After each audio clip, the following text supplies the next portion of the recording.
Assalamualaikum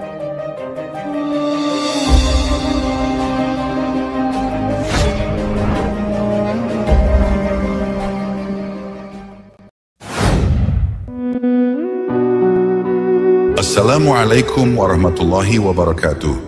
Sahabat jejak sufi yang kami muliakan dimanapun Anda berada. Di tengah hamparan padang pasir yang luas, di antara bukit-bukit batu yang menjulang tinggi dan langit biru yang seolah tak berujung, hiduplah satu kaum yang tubuh-tubuh mereka raksasa. Postur mereka mencapai 45 meter tingginya.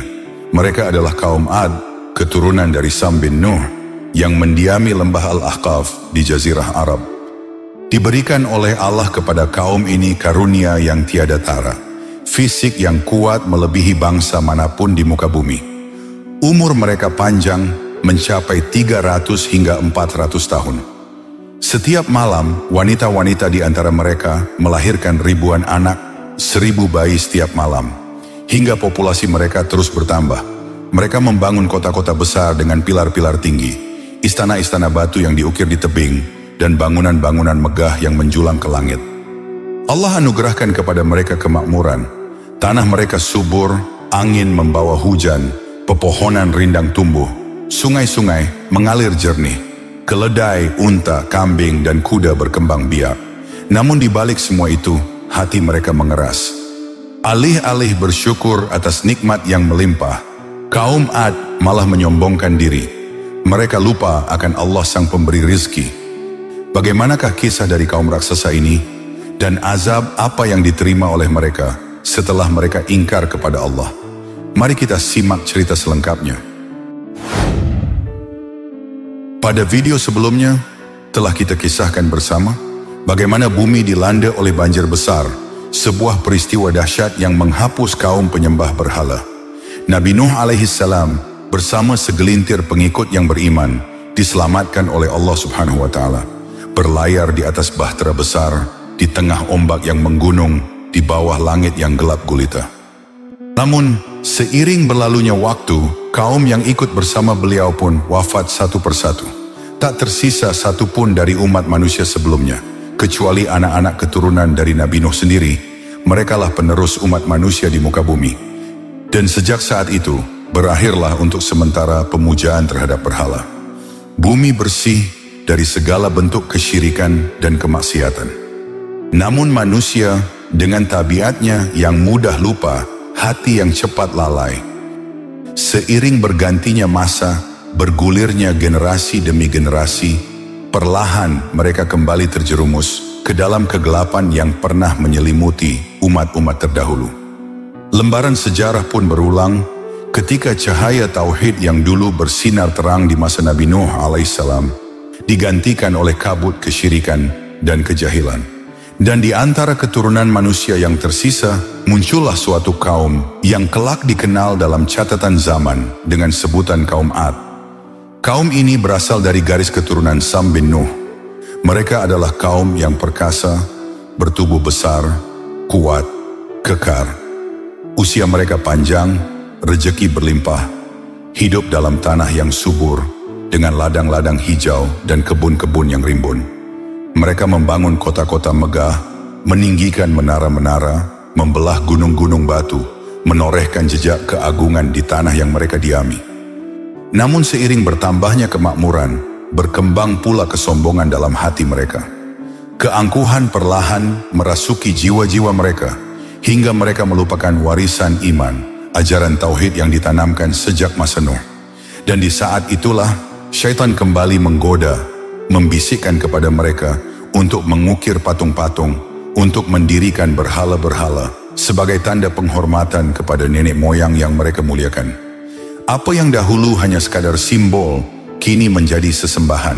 Mereka menundukkan kepala, memohon kepada batu-batu bisu.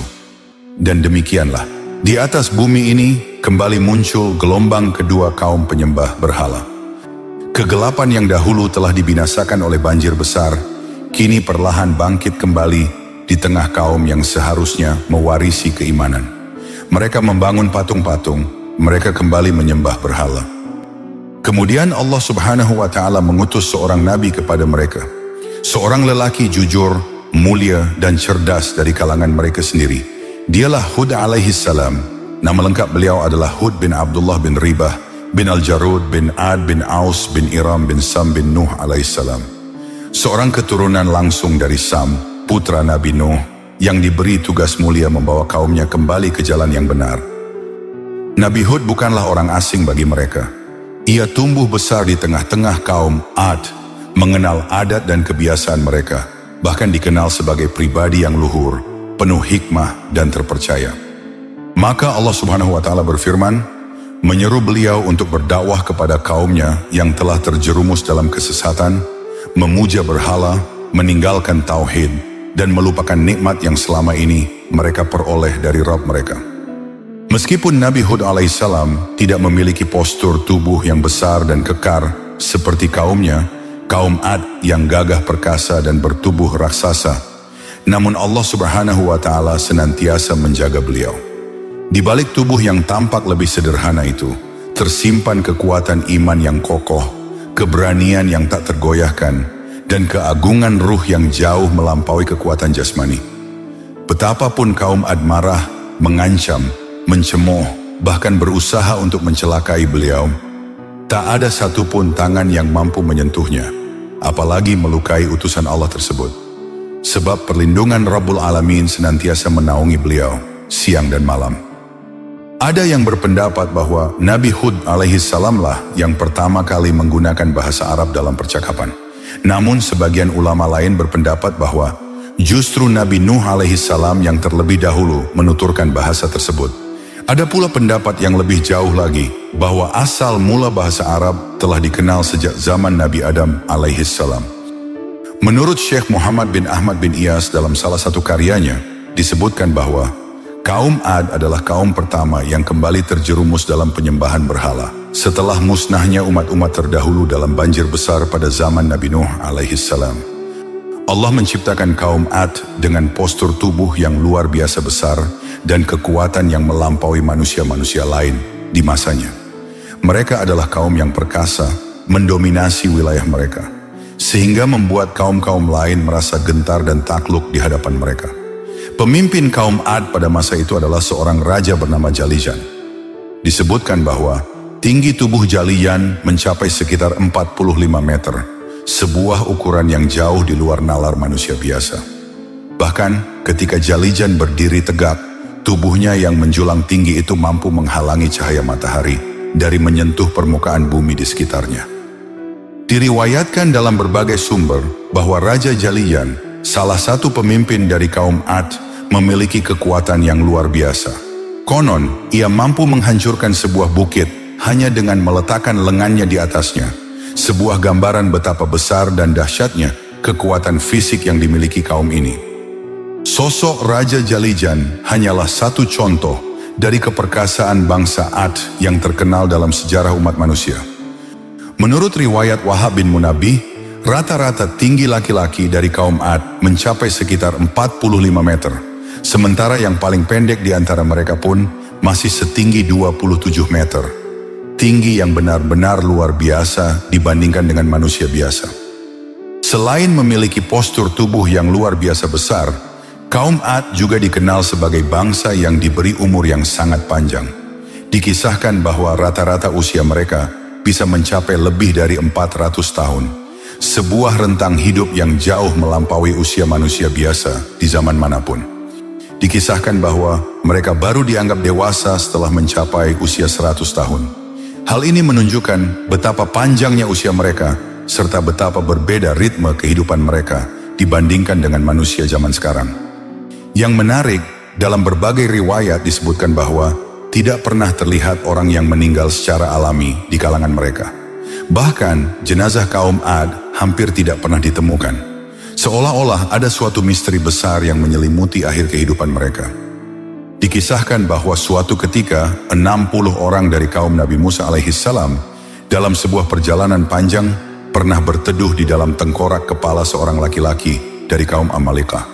Tengkorak yang begitu besar hingga mampu menampung 60 orang dewasa sekaligus di dalamnya. Kaum Amalekah memang terkenal dengan ukuran tubuh yang luar biasa besar. Ini sebuah gambaran yang benar-benar menakjubkan dan hampir tak terbayangkan bagi ukuran manusia zaman sekarang. Kisah lain yang tak kalah mencengangkan datang dari Zaid bin Aslam, seorang perawi yang dikenal ketelitiannya. Ia bercerita bahwa dirinya pernah melihat dengan mata kepalanya sendiri seekor serigala beserta anak-anaknya berkumpul dan bersarang di dalam rongga kelopak mata seorang raksasa dari kaum tersebut. Betapa besar ukuran tubuh manusia itu, hingga bahkan rongga matanya saja cukup menjadi tempat perlindungan bagi beberapa ekor serigala. Tidak hanya itu, Zaid juga pernah menimbang sebuah gigi geraham yang diambil dari salah satu jasad kaum raksasa itu. Hasilnya sungguh luar biasa. Berat gigi geraham tersebut mencapai 10 kg. Sesuatu yang hampir tidak mungkin ditemui dalam anatomi manusia biasa. Pada saat itu, kaum Ad yang hidup setelah banjir besar Nabi Nuh semakin jauh dalam kesesatan. Kaum ini yang begitu kuat dan memiliki kekuasaan terus-menerus menyembah berhala. Kaum ini hidup di wilayah yang disebut Al-Ahqaf, daerah yang subur, berbukit pasir yang memanjang. Mereka adalah kaum yang diberkahi oleh Allah dengan kekuatan tubuh luar biasa, postur raksasa, dan umur yang panjang. Ketika kejahatan dan kesombongan kaum Adkian melampaui batas, Allah Subhanahu wa Ta'ala pun mengutus seorang nabi dari kalangan mereka sendiri, Nabi Hud alaihi salam, seorang lelaki jujur dan mulia yang senantiasa menyeru kaumnya untuk kembali ke jalan yang benar. Pada suatu malam, malaikat Jibril alaihi salam turun dari langit, menemui Nabi Hud. Dengan suara yang lembut namun penuh ketegasan, ia menyampaikan wahyu dari Allah. Wahai Hud, sesungguhnya Allah telah mengutusmu kepada kaum Ad. Sampaikan kepada mereka bahwa Dia telah memberikan mereka kekuatan dan kekuasaan yang belum pernah diberikan kepada siapapun sebelumnya. Namun jika mereka tetap berpaling, maka azabku amatlah pedih. Maka berangkatlah Nabi Hud. Pada hari yang ditunggu-tunggu, saat kaum Ad tengah mengadakan sebuah perayaan besar, di mana seluruh pembesar, bangsawan, dan pemimpin berkumpul di alun-alun istana. Raja Jalijan duduk di atas singgasana emas yang menjulang, berhias permata-permata yang berkilauan. Raja Jalijan yang tingginya lebih dari 45 meter, memandang dirinya sebagai raja yang tak tertandingi. Dengan langkah penuh keyakinan, Nabi Hud berdiri di tengah-tengah mereka. Suaranya yang lantang memecah keramaian. Wahai kaumku, sembahlah Allah, Tuhanku dan Tuhan kalian. Tiada Tuhan yang layak disembah selain Dia. Berhala-berhala yang kalian puja ini telah menjerumuskan umat Nabi Nuh sebelum kalian ke dalam kehancuran. Mereka ditenggelamkan dalam azab yang pedih. Apakah kalian hendak mengulangi kesalahan yang sama? Namun kesombongan telah menguasai hati Raja Jalijan. Dengan nada menghina ia berkata, "Celakalah engkau wahai Hud, apakah engkau kira dengan hanya kata-katamu, engkau mampu menundukkan kami, kaum yang perkasa ini? Tidakkah engkau tahu, setiap hari 1000 anak kami lahir? Dengan kekuatan sebesar ini, apakah engkau masih berani menentang kami?" Mendengar ejekan sang raja, Nabi Hud tetap bersabar.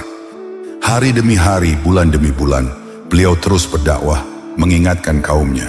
Namun mereka tetap keras kepala, bahkan semakin berani menentangnya.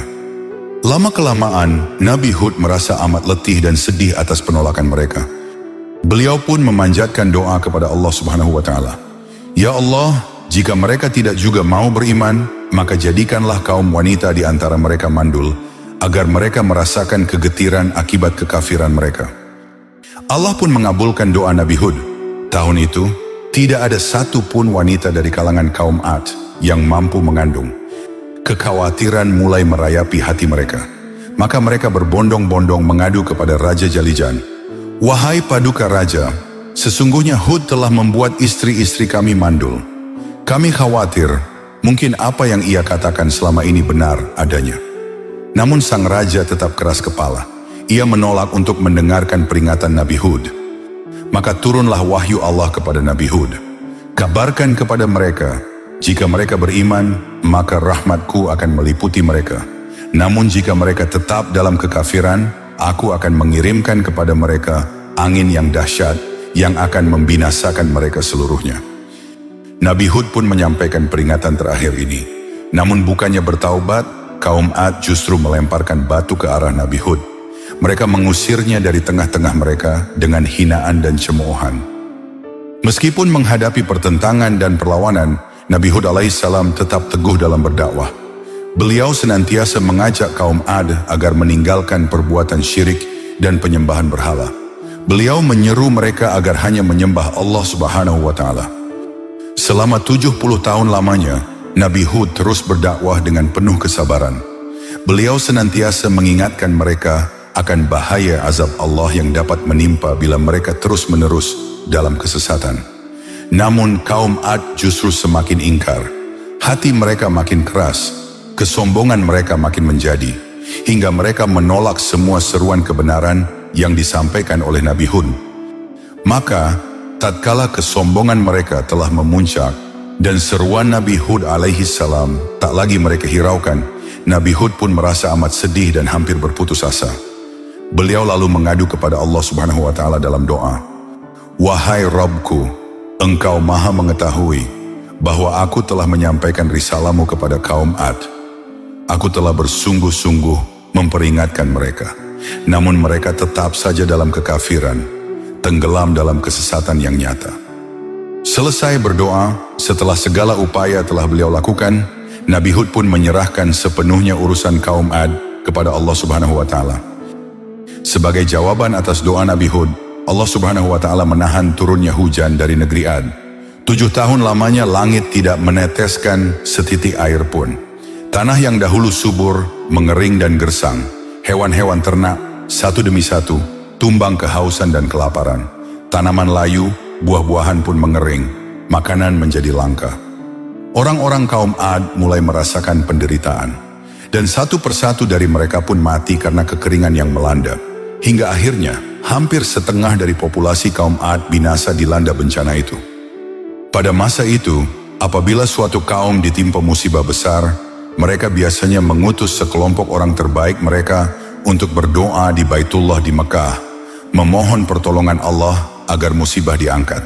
Demikian pula dengan kaum Ad, mereka mengutus sejumlah orang pilihan untuk pergi ke Baitullah. Maka berangkatlah orang-orang pilihan menunaikan tugas dari Raja Jalijan. Ketika mereka tiba di perbatasan Mekah, mereka singgah di rumah seorang lelaki bernama Muawiyah bin Bakar. Di sana, mereka malah terlena oleh jamuan arak dan nyanyian para biduan wanita yang disediakan oleh Muawiyah. Hari demi hari mereka asyik berpesta pora, melupakan tujuan utama mereka.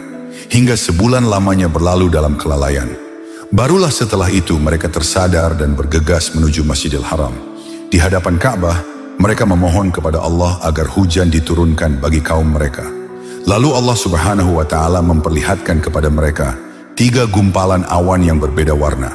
Awan putih, awan merah, dan awan hitam. Allah memberi pilihan kepada mereka. Pilihlah awan yang kalian kehendaki. Tanpa berpikir panjang, mereka serempak memilih awan hitam. Mereka mengira awan yang gelap itu pasti membawa lebih banyak air hujan. Allah pun menggiring awan hitam itu menuju negeri kaum Ad. Melihat awan gelap yang melayang mendekati lembah dan pegunungan mereka, kaum Ad bersorak gembira. Mereka berkata, "Inilah dia awan yang akan membawa hujan bagi kita. Akan subur kembali tanah-tanah kita. Akan hidup kembali ladang dan ternak kita." Namun, betapa keliru sangkaan mereka. Awan hitam pekat itu bukanlah awan pembawa hujan rahmat, melainkan awan azab yang diturunkan Allah. Ketika awan itu tiba di atas pemukiman kaum Ad, tiba-tiba muncullah badai angin yang luar biasa dahsyat. Angin itu bertiup kencang, memekakkan telinga, menderu dengan kekuatan yang belum pernah mereka saksikan seumur hidup. 8 hari 7 malam tanpa henti, angin tersebut mengamuk, memporak-porandakan seluruh negeri. Pepohonan tumbang, rumah-rumah megah yang dahulu dibangun dengan pilar-pilar yang tinggi, roboh seperti batang-batang kayu kering. Tubuh manusia pun beterbangan di udara, hancur dilumat hembusan angin yang amat ganas. Tak ada satu pun yang mampu bertahan. Kaum Ad binasa oleh azab yang mengerikan. Allah Subhanahu wa Ta'ala berfirman, "Sesungguhnya kami telah mengembuskan angin yang sangat kencang kepada mereka pada hari nahas yang terus-menerus. Quran Surat Al-Qamar ayat 19. Selama 7 malam dan 8 hari, Allah Subhanahu wa Ta'ala menimpakan angin itu kepada kaum Ad. Mereka mati bergelimpangan seperti pohon yang telah lapuk.